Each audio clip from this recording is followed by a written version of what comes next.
Assalamualaikum warahmatullahi wabarakatuh. Shalom, nama budaya, salam kebajikan.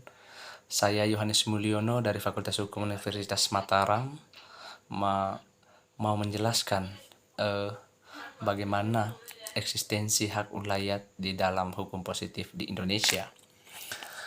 Pertama, saya mau menjelaskan bagaimana gerakan reformasi yang dimulai pada tahun 1998 tidak hanya menghadirkan suatu kebaruan dalam bernegara dan bermasyarakat di Indonesia, tetapi juga menghidupkan kembali perdebatan lama ke dalam masa transisi. Konsep tentang hubungan negara dengan sumber daya alam atau hak masyarakat atas sumber daya alam menguat pada tahap pewacanaan dan gerakan. Paket 4 kali amandemen Undang-Undang Dasar 1945 antara tahun 1999 sampai tahun 2002 menjadi ruang di mana pertarungan ide berlangsung.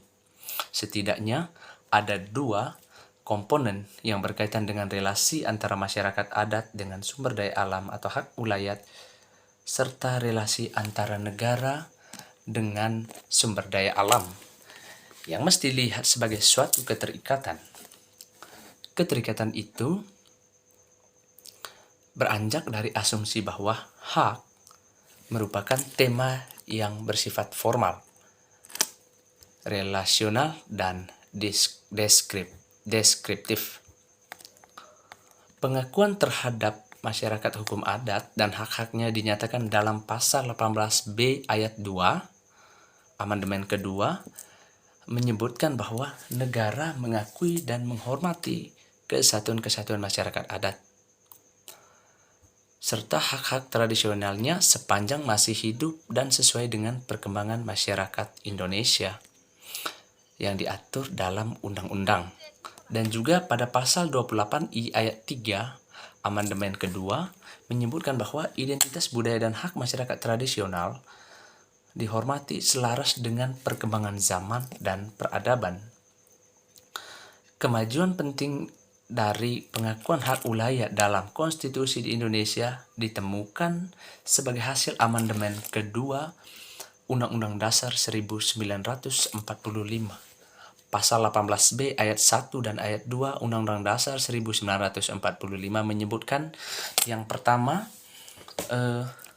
negara mengakui dan menghormati satuan pemerintah daerah yang bersifat khusus atau bersifat istimewa yang diatur undang-undang. Dan yang kedua, negara mengakui dan menghormati kesatuan-kesatuan masyarakat hukum adat beserta hak-hak tradisionalnya sepanjang masih hidup dan sesuai dengan perkembangan masyarakat dan prinsip negara kesatuan Republik Indonesia yang diatur dalam undang-undang tentunya. Dalam pengertian lain menyebutkan bahwa eksistensi hak ulayat dalam hukum positif Indonesia dapat dilihat dalam peraturan perundangan yang diterbitkan dalam Undang-Undang Nomor 23 contohnya tahun 1997 tentang pengelolaan lingkungan hidup, Undang-Undang Nomor 22 tentang tenaga listrik, lalu ada Undang-Undang Nomor 21 tentang otonomi khusus Papua, Undang-Undang Nomor 7 tahun 2004 tentang sumber daya air, Undang-Undang Nomor 18 tahun 2004 tentang perkebunan, lalu ada Undang Nomor 38 tahun 2004 tentang jalan, Undang-Undang Nomor 31 tahun 2004 tentang perikanan, dan yang terakhir adalah Undang-Undang Nomor 41 tahun 1999 tentang kehutanan. Dari penjelasan-penjelasan tersebut dapat disimpulkan bahwa eksistensi hak ulayat dalam hukum positif Indonesia masih ada. Hal demikian diakui dalam Undang-Undang Dasar Negara Republik Indonesia tahun 1945 pasal 18B ayat 1 dan 2 serta dalam berbagai undang-undang.